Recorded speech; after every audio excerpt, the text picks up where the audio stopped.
여러분은 지금 어느 집에서 살고 계신가요? 사람은 각자에게 맞는 곳에서 살아야 하는데요. 하지만 사람은 젊었을 때부터 살던 집에서 쭉 사는 게 편하다 느낍니다. 하지만 이왕이면 노후의 삶에 도움이 되는 곳이면 좋겠죠. 오늘은 노후에 살면 좋은 집을 알려드리겠습니다. 통계적으로도 80%에 가까운 인원이 옛날부터 살던 집에서 살고 있다 밝혔는데요. 간혹 나이가 들어 자연이 그리워지게 되면 전원 생활을 꿈꾸기도 합니다. 나이 들어 내가 살게 되는 곳은 은퇴 후 삶의 중요한 부분을 차지합니다. 전원 생활을 바라는 분들은 조용하고 한적한 삶을 바라실 겁니다. 그러나 나이가 들게 되면 내가 싫어도 아프게 되고 병원에 갈 일이 점점 잦아지게 되죠. 이런 생각을 하다 보면 전원 생활보다는 병원도 많고 마트나 각종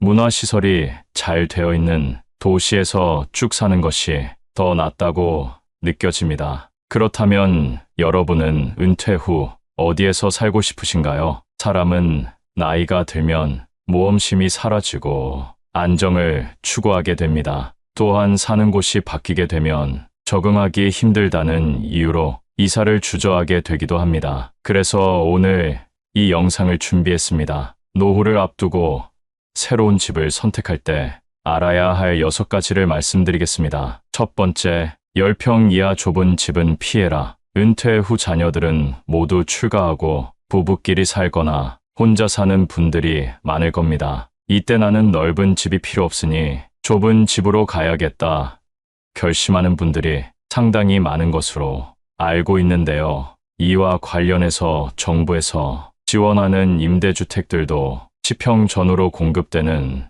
경우가 많습니다. 물론 요즘 미니멀 라이프라 해서 많은 짐을 두지 않고 효율적인 공간에서 사는 것이 유행인 것은 맞기도 합니다. 하지만 나이가 들고 주거용으로 살기엔 적합하지 않다는 의견도 많은데요. 짐을 모두 정리하고 살아간다 해도 안정감을 느끼며 살아가기엔 협소하게 느껴질 수 있습니다. 또한 자녀들이 놀러 오거나 손자들과 함께 오게 될 경우 좁은 집이라면 방문할 엄두조차 나지 않습니다. 자녀와 손자들이 내 집에 오는 것을 반기지 않는 분들은 없으시겠죠. 그래서 최소한 20평대의 집이 적당하다고 볼 수 있습니다. 또한 집 근처에 은행, 의료, 쇼핑 등 기본적으로 꼭 필요한 매장들이 존재하는 위치에서 선택하는 것이 좋습니다. 두 번째는 노인복지관 근처로 선택하는 것입니다. 나이가 들어도 복지관 근처에는 얼씬도 하기 싫은 분들도 많으실 텐데요. 지금 여러분 주변에 친구도 많고 만날 사람들이 있어서 그렇게 생각하실지 모르겠습니다. 그러나 나이가 들면 들수록 우리가 사는 곳에서 배움의 기쁨이나 즐거움을 찾기 힘든 것이 사실이죠. 그러다 보니 나이가 들면 복지관에서 가장 많은 시간을 보내게 됩니다. 선입견을 내려놓으시고 복지관에 대해 알아본다면 정말 좋은 점들이 많은데요. 교육도 시켜주고 돌봄도 있고요. 요즘에 어떤 지역에는 노인 유치원 차량도 다니더라고요. 또한 먹는 것까지 해결이 되는데요. 영양사들이 노력해서 만든 영양가 좋은 식단을 챙겨 먹을 수도 있습니다. 또한 고령화 사회가 계속되는 현상으로 국가 차원에서도 계속해서 지원과 관리가 이어지기 때문에 좋게 생각하면 정말 좋은 혜택들이 많습니다. 재산이 많은 분들이야 당연히 이런 노후 걱정이 없으시겠지만 우리는 그럴 만한 여유는 없는 것이 사실이지요. 조금 부끄럽기도 하지만 유튜브에서만큼은 솔직한 마음으로 보셔도 괜찮습니다. 물가는 계속해서 오르고 친구랑 밥 한 끼 먹는 것도 점점 부담이 됩니다. 그래서 복지관 근처에 사는 것을 추천드리는 것입니다. 부담되지 않는 비용으로 배우고 친구도 사귈 수 있습니다. 세 번째, 병원이 가까운 곳에 사세요. 앞서 말씀드린 것처럼 나이가 들면 병원 갈 일이 잦아집니다. 여러분 골든타임이란 말 들어보셨죠? 내 의지대로 병원을 갈 수 있으면 다행이지만 갑작스런 일이 생겼을 때는 골든타임이 정말 중요합니다. 그래서 30분 내에 병원이 있으면 좋을 것 같습니다. 한적한 곳, 조용한 곳이 노후에 살기 좋은 것은 맞지만 의료 접근성을 생각해야만 하는 나이이기 때문입니다. 아무리 건강 관리를 잘했어도 병원에는 가야 합니다. 자주 가고 덜 가고의 차이일 뿐, 나이가 들면 누구나 병원 갈 일이 많아집니다. 그래서 병원에 가까운 곳에 사는 것을 추천드려봤습니다. 네 번째는 자녀와 같이 살지 말고 차라리 근처에 사는 것입니다. 어쩔 수 없이 같이 살아야 하는 경우를 제외하고는 따로 사는 것을 추천드리는데요. 예를 들어서 사별을 경험한다면 몇십 년간 편안했던 집이 공허하고 쓸쓸하게 느껴지기도 합니다. 또한 집이 너무 크면 관리에도 어려움을 겪습니다. 그래서 좁은 데로 이사를 가거나 자녀와 함께 살곤 하는데요. 머리가 크고 성인이 되면 아무리 가족이라도 안 맞는 일들이 있기 마련입니다. 또한 서로 말 못할 고통을 느껴 이럴 거면 차라리 따로 살 걸 후회하기도 합니다. 그래서 같이 사느니 그나마 근처에 사는 것을 추천드립니다. 여러분은 며느리와 한 공간에서 지낼 수 있으신가요? 밥 먹을 때 메뉴를 고민하고 서로가 서로를 생각하느라 편안해야 할 공간인 집에서 스트레스를 받는다면 그것만큼 괴로운 일도 없을 겁니다. 그러니 아무리 자녀라고 해도 최소한의 거리를 두고 사는 것이 좋습니다. 다섯 번째, 산책로 또는 공원이 있는 집을 선택하시는 것을 추천합니다. 요즘 삶의 질이 계속해서 올라가고 있습니다. 이제 먹고 살 걱정은 전보다 덜하는 것이 사실이죠. 그러다 보니 나이가 들어도 운동을 하는 시니어들이 많습니다.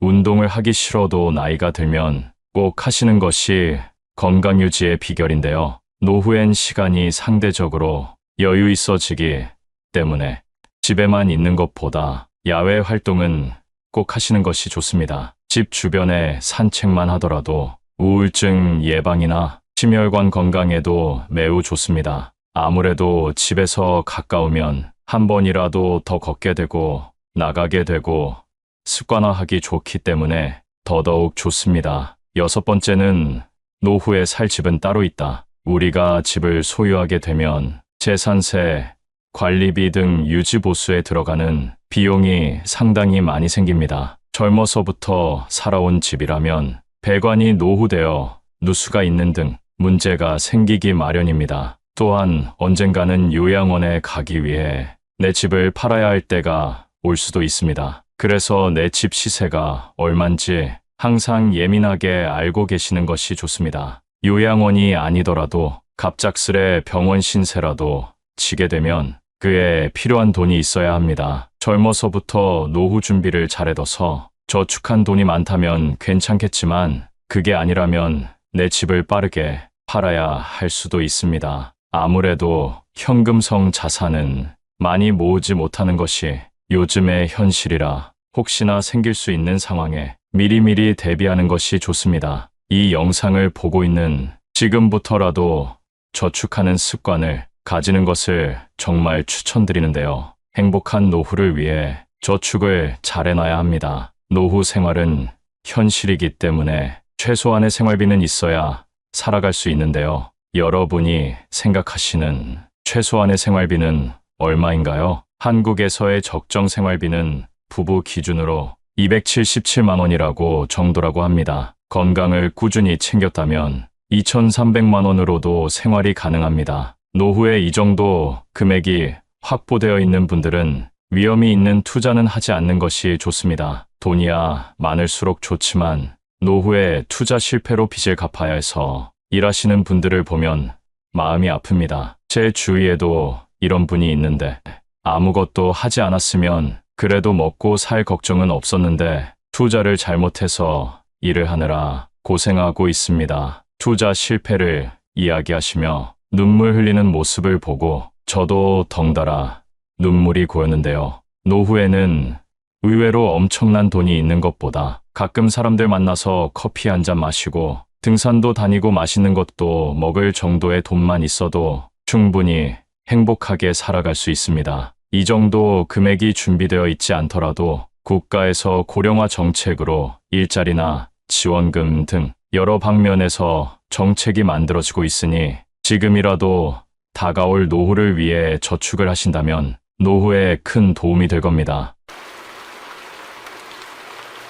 주말에 할머니네 집에 작은 아들 내외가 방문했습니다. 하지만 할머니는 잠시 머뭇거리고는 문을 열어줍니다. 어머니, 저희 왔어요. 잘 놀다 가라.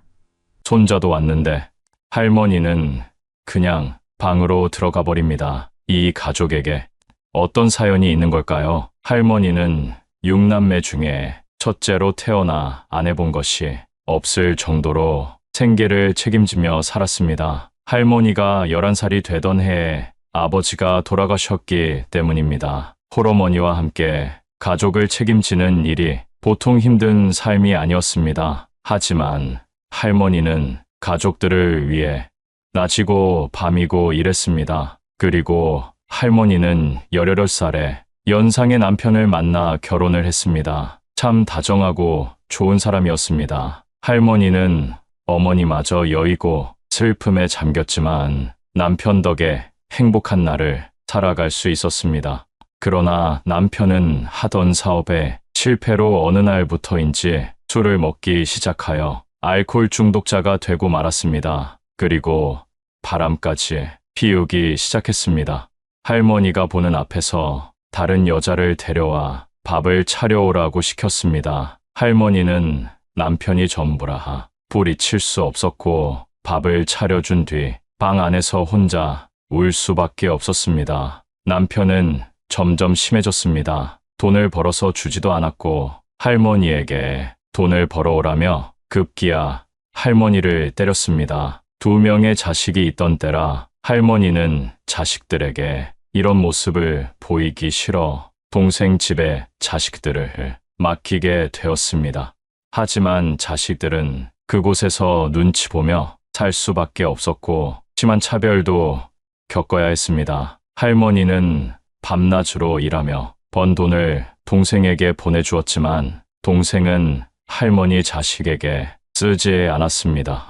자식들은 영양 공급이 제대로 안 되어 심하게 말라 있었습니다. 할머니는 그 모습을 보고 마음이 아파 더 이상은 안 되겠다 싶어 다시 데려오게 되었고 본인이 키우지 못했다는 큰 죄책감에 할머니는 눈물로 매일 밤을 지새웠습니다. 자식들을 쓰다듬으며 모든 것을 자식을 위해 희생하며 살았습니다. 자식들은 편하게 살 수 있도록 할머니가 많은 것을 도맡아 했고 자식들이 필요하다는 것은 다 지원해 주었습니다.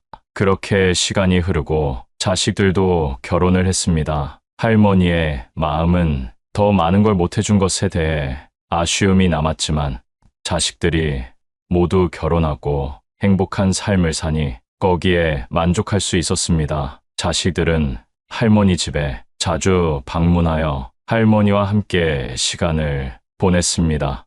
며느리도 사람이 좋아 할머니한테 잘했습니다. 할머니는 자식들이 올 때마다 기분이 좋아 시장에 가서 여러 음식들과 과일을 사와서 만들어 주기도 하고 집에 갈 때면 항상 싸주었습니다. 그때마다 할머니는 더 많은 것을 해주고 싶었습니다. 그날도 맛있는 음식을 한가득 며느리 손에 쥐어주고 보냈습니다.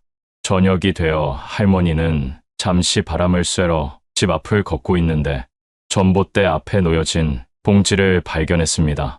그것은 할머니가 며느리에게 쥐어준 음식 봉지였습니다. 작은 아들 내외가 할머니께 받은 음식을 차에 타서 얼마 가지 않고 버린 거였습니다. 할머니는 실수로 떨어뜨렸거니 생각하고 넘어갔습니다. 그러나 몇 주 뒤에 작은 아들 내외가 방문했을 때 아들과 며느리가 하는 말을 듣게 되었습니다. 어머니가 주는 거 냄새 난다고 먹지도 않는데 왜 자꾸 주시냐고 또 버려야 되지 않냐고 왜 자꾸 일을 만들어 주시냐면서 할머니가 못 들을 거라고 생각해서 수군거렸지만 할머니는 귀가 예민해 다 듣고야 말았습니다. 할머니는 한가득 챙겼던 음식을 내려놓으며 오늘은 깜빡했다고 다음에 오면 챙겨주겠다고 말했습니다. 아들은 알겠다고, 며느리는 그때 너무 맛있게 잘 먹었는데 아쉽다고 말하는데 할머니는 너무 씁쓸했습니다. 그러고는 앞으로는 챙겨주지 않아야겠다고 생각했습니다. 할머니는 이런 행동을 보이는 작은 아들 내외가 왜 자꾸 집에 방문하는 궁금해졌습니다. 그러던 어느 날 방 안에 있던 할머니는 손자와 아들 내외끼리 하는 말을 듣게 되었습니다. 엄마 할머니 돌아가시게 되면 여기가 내 방이야. 그래, 맞아. 근데 저렇게 정정하셔서 말이야. 에휴, 여보, 언제 이 집 팔 수 있는 거야? 요새 엄마 보니까 깜빡깜빡하는 것 같아. 조만간 치매가 오겠어. 조금만 기다려보자고. 이 말을 들은 할머니는 적지 않은 충격을 받고 말았습니다. 할머니는 큰아들 내외는 자기들끼리 살겠다며 해외로 나갔고 작은 아들 내외만 할머니 곁에 있었는데 그 이유가 할머니가 살고 있는 집 때문이었다니 할머니는 안 그래도 집을 물려주려고 생각은 하고 있었지만 작은 아들 내외 대화에 크게 실망하고 말았습니다. 손자까지 이미 자기 집으로 생각하고 있다니 할머니는 일단은 모른 척하기로 했습니다. 얼마 후에 할머니의 생신이 다가왔습니다. 할머니는 매번 가던 식당 말고 다른 데로 가자고 했습니다. 그러자 며느리는 어머니, 여기 좋아하시잖아요. 손주도 좋아한다며 핑계를 대기 시작했습니다. 할머니는 기분 좋게 시간을 보내고 싶어서 알겠다고 했습니다. 하지만 할머니는 먹는 내내 불편했습니다. 이유는 아들이 큰아들과 통화하는 것을 듣게 되었기 때문입니다. 할머니, 집 얘기로 싸우질 않나. 오늘 밥값까지 아깝다는 내용이었습니다. 할머니는 점점 실망이 커져갔습니다. 할머니는 더 먹으면 체할 것 같아 화장실을 간다며 일어나서 계산을 하고 식당을 나왔습니다. 그러고는 먼저 집에 간다는 연락을 남기고 할머니는 집 앞 길을 혼자 걸었습니다. 하늘의 달도 할머니를 외면하는 것 같았습니다. 할머니 눈에서 그만 눈물이 흐르고 말았습니다. 살아온 인생이 참 비참했습니다. 할머니는 집에 돌아가 방에서 한참을 숨죽여 울었습니다. 자식들은 할머니가 왜 늦었는지 묻지도 않고 자기네들끼리 TV를 보며 낄낄거렸습니다. 할머니는 인생을 돌아보며 깨닫기 시작했습니다. 멀리 사는 자식도 가까이 사는 자식도 하나같이 계산 속에 살고 있는 것을 볼 때 또 그것을 가지고 싸우는 모습을 볼 때 그렇게 서글플 수가 없었습니다.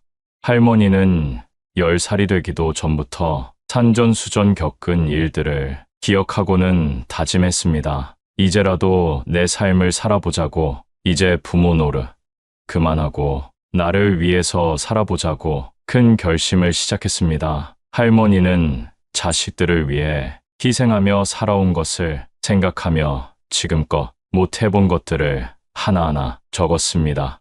그리고 다음날 주변 사람들에게 모르는 것들을 물어보며 스스로 할 수 있는 것을 찾아서 배우기 시작했습니다. 느리기도 하고 실수도 잦았지만 그래도 계속 도전했습니다. 차라리 모르는 사람에게 물어보는 게 속이 편했습니다. 자식들은 뭐 하나 물어보면 왜 이렇게 못 알아듣냐며 핀잔 주기 일쑤였는데 그런 말 들으며 배우는 것보다 훨씬 나았습니다. 할머니는 이제 많은 것을 알게 되었고 할 수 있게 되었습니다. 또한 연금에 대해서도 공부하게 되어 집을 통해 얼마나 받으며 살 수 있는지도 다 알게 되었습니다. 이를 알게 된 며느리는 할머니에게 화를 내며 자기 준다는 이 집을 왜 어머니가 계속 살려고 하시냐며 큰 소리를 쳤습니다. 아들도 덩달아 치매 걸리면 누가 돌봐주냐며 자기네들밖에 없는 거 아니냐며 이야기합니다. 할머니는 이제 당당하게 내 집 내가 지킨다는데 너네가 무슨 권리로 말하는 거냐며 말씀하십니다. 그리고 치매 걸려도 너네 찾을 일 없다고, 그러니 걱정 말라고, 이런 말 할 거면 당장 내 집에서 나가라고 하십니다. 처음 보는 할머니의 모습에 작은 아들 내외가 당황하고 말았습니다. 이후 할머니는 자식들이 와도 할머니 할 일 하느라 바쁩니다.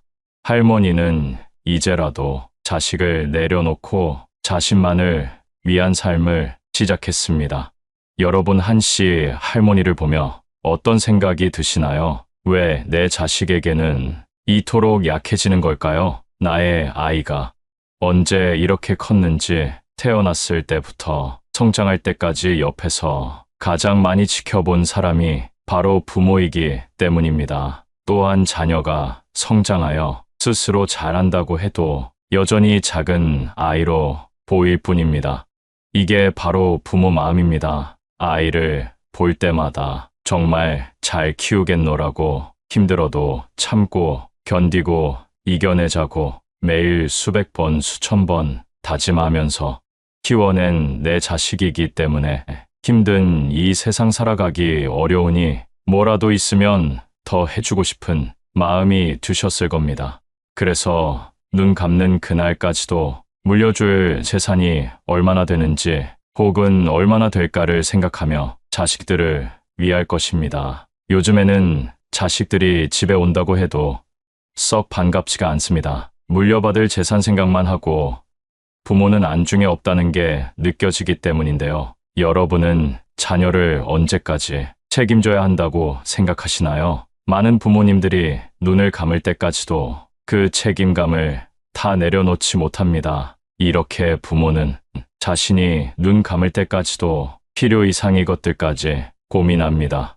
하지만 자식들은 부모의 마음과 같지 않습니다. 구체적으로 알아보면 옛날만 해도 자식이 부모를 부양한다는 의견이 많았지만 최근에는 그렇지 않습니다. 오히려 부모님의 노후는 본인 스스로 준비해야 한다는 의견이 대다수인 것으로 나타났습니다. 많은 분들이 노년기에는 자녀와 거리두기를 하는 것이 낫다는 것을 알고 있습니다. 현재 이를 실천하시는 분들 중에는 자식을 손님이라고 생각하고 20년 귀하게 대하고 떠날 땐 아쉽지만 보내주는 것입니다. 어떤 분들은 자식들이 집에 와도 마음 다해 반기지 않습니다. 지혜롭게 헤쳐나가는 분들은 손님이 있는 동안에 하지 못했던 나의 것을 위해 잘 살아가고 계십니다. 여러분은 어떤 삶을 원하시나요? 요즘이나 옛날이나 많은 분들이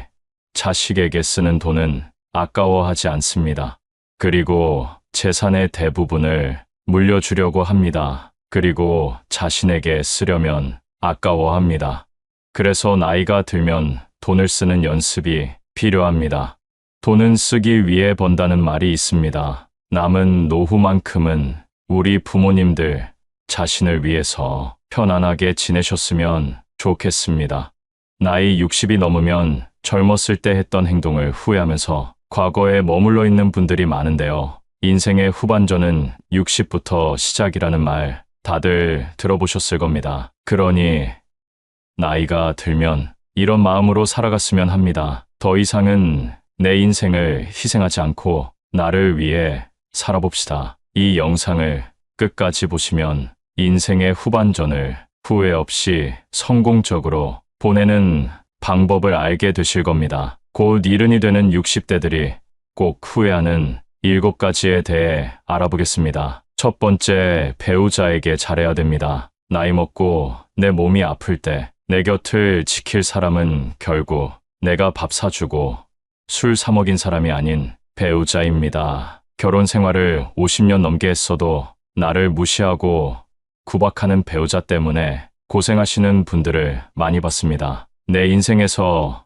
어쩌면 나보다 더 소중히 여겨야 할 사람에게 무뚝뚝하고 퉁명스럽게 대하고 무시하지 마세요. 어떤 남편은 밖에서 대인 소리를 듣고 아주 평판이 좋은데 집에 있을 때면 배우자에게 욕설을 하고 술주정을 한다고 합니다. 앞과 뒤가 다른 모습에 괴로워하고 서러워하는 분들을 많이 봤습니다. 이런 사연을 접하면 우리 어머니 생각도 나고 마음 한켠이 아려옵니다. 배우자를 막대한 사람의 말로는 말씀드리지 않아도 잘 아실 겁니다. 만약 지금 나의 행동이 상대를 무시하고 상처를 주고 있다면 지금이라도 늦지 않았습니다. 사과와 반성은 인생을 나아지게 만들어줍니다. 내가 아프면 자식이 날 챙길 거라고요? 천만의 말씀입니다. 아무리 금지옥역 키웠어도 자식은 자식입니다. 자식은 자식의 역할이 있고 배우자는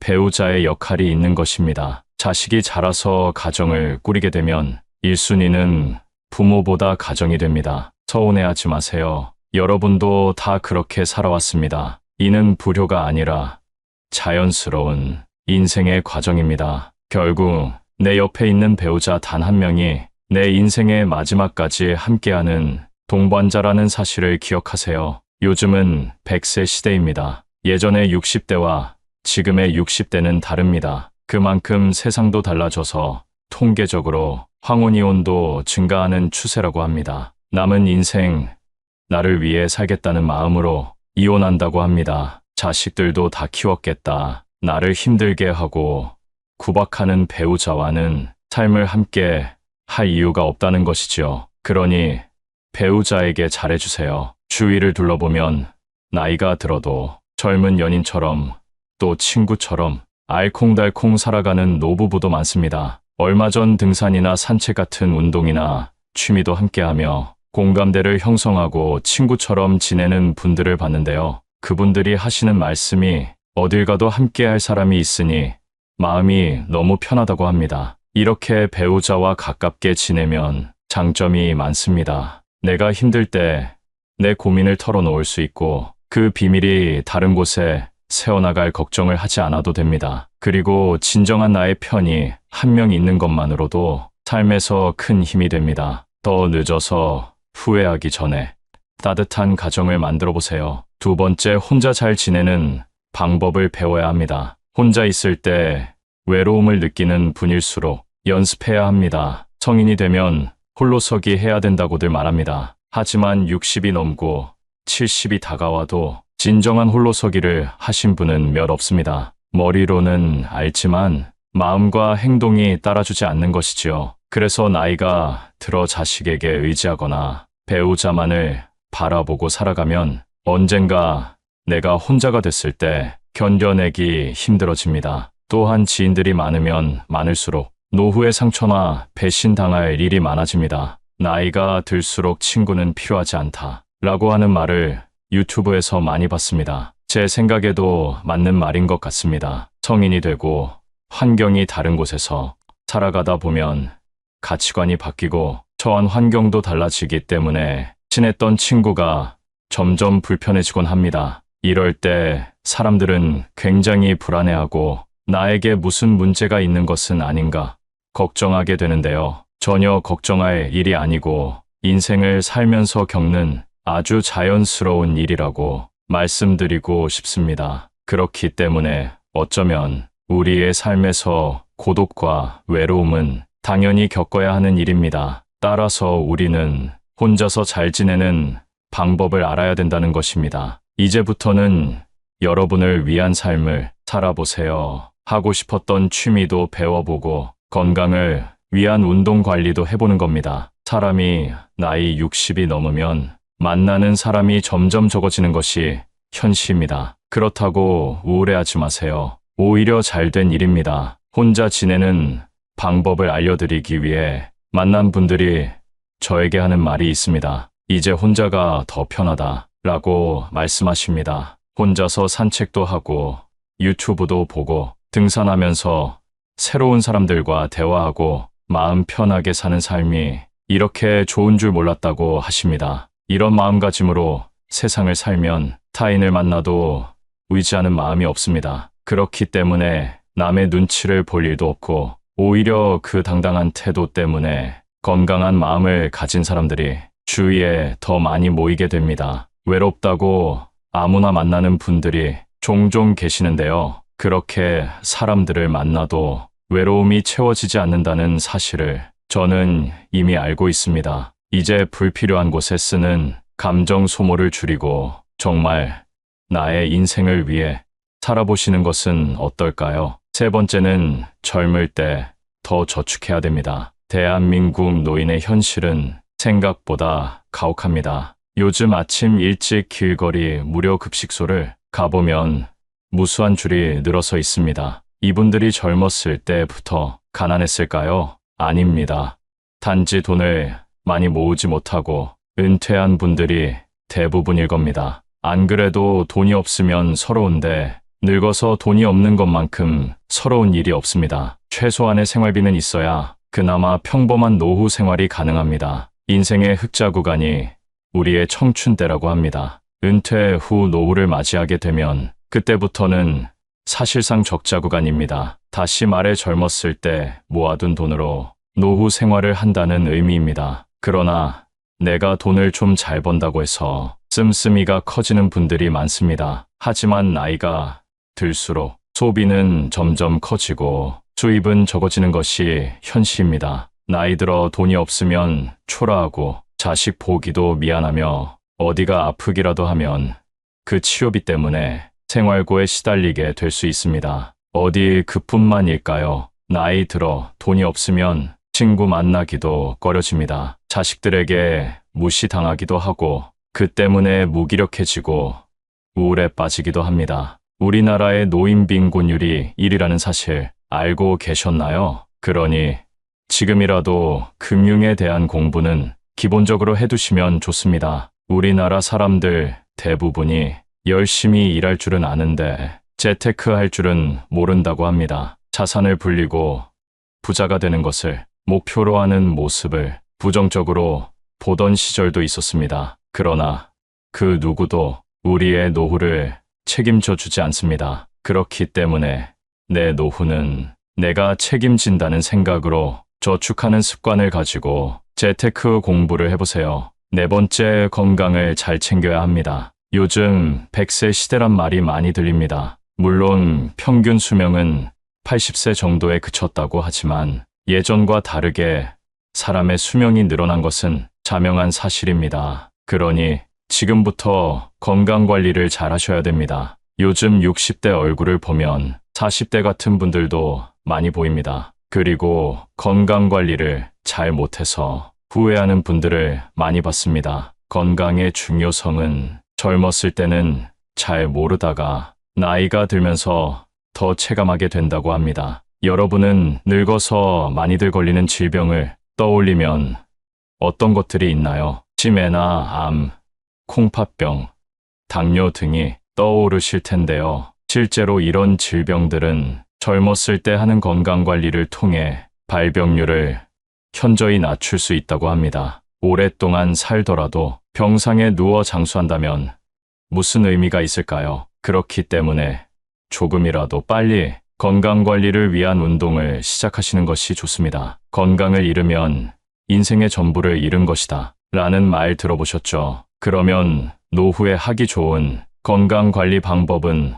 어떤 것이 있을까요? 짧게라도 규칙적으로 운동하는 것이 중요한데요. 그걸 쉽게 할 수 있는 운동이 바로 걷기입니다. 당장 집 앞에 나가 15분에서 30분만 산책을 해도 심혈관 건강 및 근력에 도움이 됩니다. 또한 걷기는 정신건강에도 좋다는 얘기가 있습니다. 걸으면 긍정적인 생각이 떠오르고 할 수 있다는 의지가 생기기 때문이랍니다. 여기에 식습관도 올바르게 지켜주신다면 금상첨화입니다. 나이가 들면 먹고 싶을 때 먹고 자고 싶을 때 자는 자유로운 일상을 보내기 쉬운데요. 이제는 시간을 정해서 배가 고플 때만 식사하는 것이 아니라 삼시세끼 잘 챙겨 먹고 15분 정도 걸어보세요. 노인들이 영양 결핍으로 병에 걸리는 것을 많이 봤습니다. 배부르지도 고프지도 않게 소식하는 것이 장수의 비결이라는 사실 잘 알고 계시지요? 일주일만 해도 체력이 달라지는 것이 느껴집니다. 다섯 번째는 배움을 두려워하면 안 됩니다. 어떤 상황이든 변명이나 핑계는 존재합니다. 나이가 들수록 나이를 핑계로 배움을 회피하는 경향이 많은데요. 더 이상은 두려워하지 마시고 새로운 것을 배우는 걸 도전해보세요. 요즘은 시니어들의 전성시대입니다. 의외로 여러분 나이대에 새로운 취미를 배우고자 하는 사람이 많다는 사실을 현장에 가보시면 느낄 수 있을 겁니다. 막상 무언가를 배우기 전에는 내가 할 수 있을까 막연한 두려움이 있지만 막상 시작해보면 별거 아닙니다. 인생은 후반전부터 아니겠습니까? 내 인생 나를 위해 즐기는데 두려울 것이 뭐가 있을까요? 물론 오랜만에 몸을 움직이고 무언가를 배우면 즐기려고 시작한 취미가 고통이 되곤 합니다. 그렇다고 그만두는 것은 나중에 후회를 남기는 행동일 수 있습니다. 하루라도 젊을 때 우리가 배울 수 있는 취미를 찾아보세요. 언젠가 시간이 지나 내가 혼자가 됐을 때 내가 가진 취미를 통해 다양한 경험을 하고 외롭지 않은 노후, 즐거운 노후 생활을 가능하게 해줄 겁니다. 오늘은 곧 이른이 되는 60대들이 하는 후회 5가지에 대해 알아봤습니다. 첫 번째, 배우자에게 잘하자. 두 번째, 혼자 잘 지내는 방법을 배우자. 세 번째는 젊을 때 더 저축하자. 네 번째, 건강을 잘 챙기자. 다섯 번째는 배움을 두려워하지 말자. 오늘 내용을 통해 여러분의 노후가 찬란하기만을 바랍니다. 행복하시고 사랑합니다.